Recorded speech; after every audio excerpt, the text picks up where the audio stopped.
அந்த கோயில்ல ஒரு பெரிய ஒரு சிறப்பான குதிரை, அந்த கோயில் குதிரை என்று மக்கள் எல்லாம் அதை கூப்பிடுவாங்க. கோயில் குதிரைன்னு சொன்னோன்னே எல்லாரும் அதுக்கு கடை வீதியில வரையில பழங்கள் கொடுக்கறது, சாப்பாடு கொடுக்கறது, அதுக்கு அதை ரொம்ப மரியாதையா வச்சிருந்தாங்க. அந்த குதிரை என்ன பண்ணுது, கோயில்ல திருவிழா வருது, சாமியை தூக்கி அந்த குதிரை மேல வச்சு ஊர்ல கொண்டு போய் தெரு தெருவா போகுது. மக்கள் எல்லாம் அதை வணங்குறாங்க.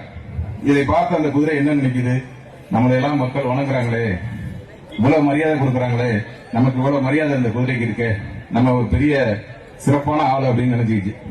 மறுநாள் குதிரை திருவிழா முடிஞ்சோடனே சாமியை தூக்கி கோயில்ல வச்சாச்சு. குதிரை மறுநாள் தெருவுக்கு போனுச்சு. யாருமே ஒண்ணும் கண்டுக்கல. ஏன்னா நம்ம யாருமே கண்டுக்கல. கும்பல்ல இந்த ஊரே நமக்கு பிடிக்கலடா, நம்ம வேற ஊருக்கு போவோம், இந்த ஊருக்கு நம்ம உருப்படாது, நான் வேற ஊருக்கு போறேன் அப்படின்னு அடுத்த ஊருக்கு போனுச்சு. அங்க போய் என்ன பண்ணுச்சு, அங்கேயும் யாரும் கண்டுக்கல. ஏன்னா சாமி அது மேல இல்ல. கண்டுக்கலன்னு தெருவுல போய் சந்தையில ஓடுறது, குறுக்க முறுக்க போய் மக்களை கவனத்தை திசை திருப்புறதுக்கு, தன்னை கவனிக்க வேண்டும் என்பதற்காக அந்த குதிரை பல்வேறு சேட்டைகளை செய்யுது. இதை பார்த்து அந்த ஊர் மக்கள் இதை அடிச்சு விரட்டிடுறாங்க. என்ன அந்த குதிரை இவ்வளவு சேட்டை பண்ணுது, இது இனிமே இங்க இருக்கான்னு சொல்லி அடிச்சு விரட்டுறாங்க.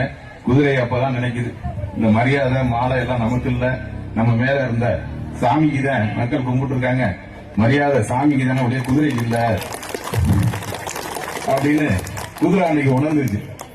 எதற்கு சொல்லுகிறேன் என்றால், அதிமுக என்ற கோயில் புரட்சி தலைவர் என்ற தெய்வங்களை ஏற்றுக்கொண்ட மனிதனுக்கு தான் இந்த மரியாதை. இந்த மண்ணில் நீங்கள் ஏற்றுக்கொண்டது அதிமுகவை, புரட்சி தலைவரையும் புரட்சி தலைவர் அம்மாவையும்.